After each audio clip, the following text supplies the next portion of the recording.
चलिए तो आज निर्देशांक ज्यामिति की शुरुआत करते हैं, जो कि तीसरा पार्ट है आपके। और निर्देशांक ज्यामिति से संबंधित जो थ्योरेटिकल पार्ट है वो मैं आपको इस नोट्स के द्वारा, मेरे द्वारा बनाए गए नोट्स हैं उनके द्वारा समझाऊंगा, जिससे जल्दी जल्दी आपको समझ में आ जाएगा, टाइम में वो वेस्ट नहीं होगा।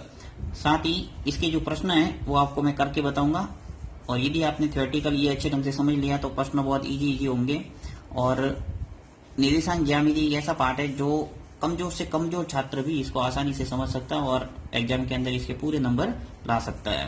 तो चलिए शुरू करते हैं। निर्देशांक ज्यामिति है वो क्या है, देखिए कि इस ज्यामिति में बिंदु की स्थिति विशिष्ट संख्याओं द्वारा निरूपित की जाती है। यानी कह रहा है कि ज्यामिति जो है इसके अंदर किसी बिंदु की स्थिति अगर आपको बताना है तो एक विशिष्ट संख्या होती है, उसके द्वारा उसको निरूपित की जाती है, तथा उससे बनी विभिन्न आकृतियां, और उन बिंदुओं से आकृतियां जो बनेगी वो रेखाएं जैसे बन गई, वक्र कोई बना, को बीजीय समीकरणों द्वारा निरूपित किया जाता है। और जो रेखाएं बनेगी उसको बीजीय समीकरण के द्वारा अपन क्या करेंगे, व्यक्त करेंगे।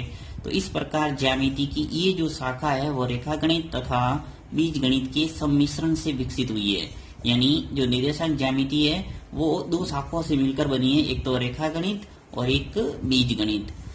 अतः निर्देशांकों के प्रयोग के कारण गणित की इस शाखा को निर्देशांक ज्यामिति कहते हैं। यानी इस शाखा के अंदर निर्देशांक का प्रयोग होगा, जिसे अपन आगे कहेंगे। मैं स्पष्ट कर दूंगा कि निर्देशांक क्या है, एक्स निर्देशांक, वाई निर्देशांक।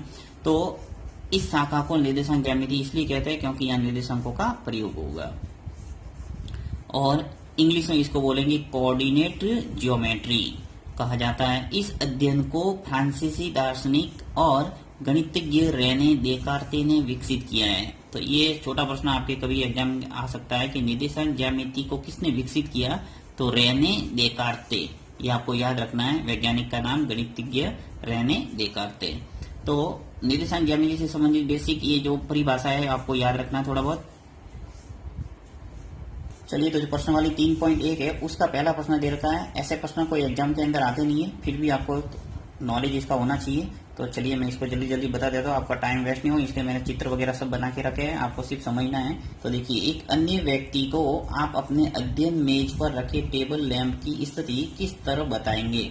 यानी इसके अंदर पूछा है कि कोई व्यक्ति है, उसको आप किस ढंग से बताओगे कि एक टेबल पर लैंप की स्थिति क्या है। मान लो एक टेबल है, एक टेबल बना लिया, उस पर एक लैंप रख दिया और इस लैंप की स्थिति है ये बताना है कि लैंप है वो टेबल पर कहाँ है।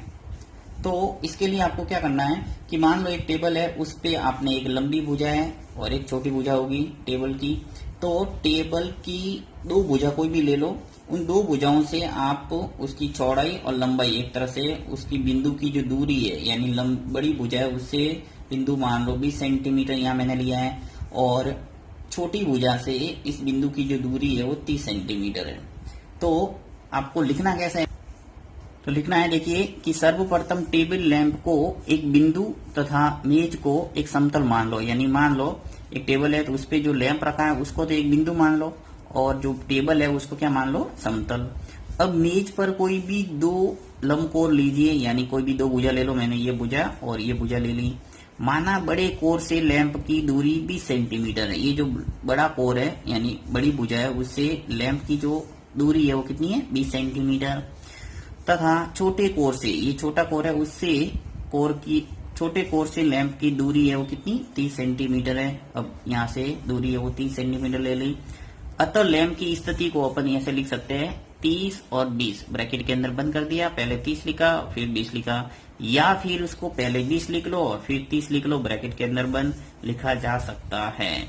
और यही आगे जाके आपको पता चल जाएगा कि ये निर्देशांक, इसी को निर्देशांक बोलते हैं। और ये जो 20 है उसको एक्स निर्देशांक और 30 को वाई निर्देशांक आ जाएगा। तो इस ढंग से आगे अपन समझेंगे एक्स निर्देशांक वाई निर्देशांक क्या है। तो इस ढंग से इस पहले प्रश्न का आप आराम से उत्तर दे सकते हैं यदि आ जाए तो।